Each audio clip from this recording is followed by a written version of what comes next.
Good morning mga kamatres. Magluluto tayo ngayon ng ating recipe for today. Yan, oil muna. So ayan, mainit na yung ating kawali. Fried muna natin itong ating patatas at saka carrots para mas mayami.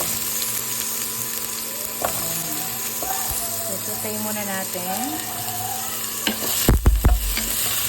Medyo palambutin lang natin ng konti. Ayan, ang ating sandok. So yan, medyo luto na yung ating patatas na carrots. Haunin muna natin. Ayan, dali natin dito. At mag-isa na po ng ating lamas. Tapos gisa na tayo ng ating bawang sibuyas. Medyo pa-brown lang natin konti yung bawang. Okay. Ayan. So, medyo parang sunog na yung ating bawang at saka sibuyas. Lagyan natin yung ating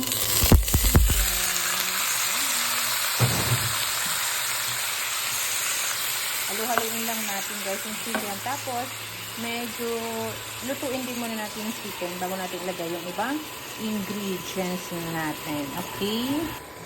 Ayan, so takpan muna natin hanggang maluto yung ating chicken.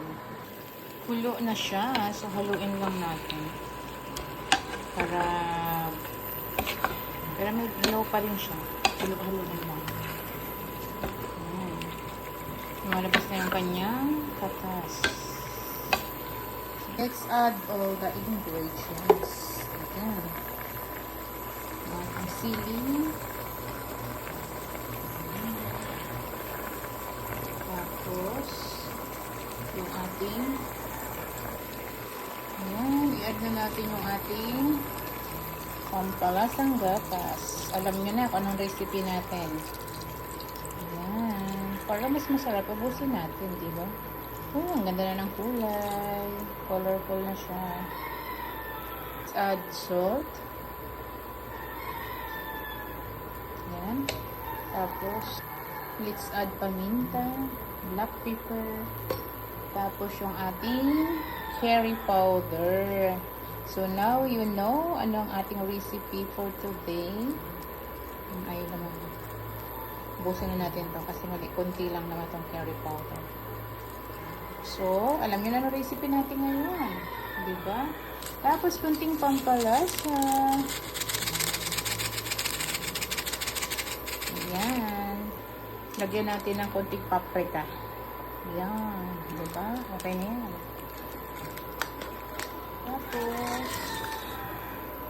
everything is added na. So, let's mix it na lang. Mix na lang tayo. And then, hintayin na lang natin siyang maluto. Uy, ang sarap na ito. Yummy. Tapos, steamer natin ulit hanggang lutong-luto na yung ating chicken. So, yummy! Okay na to. Ready na. Kain na tayo. So, yummy. Kain na tayo.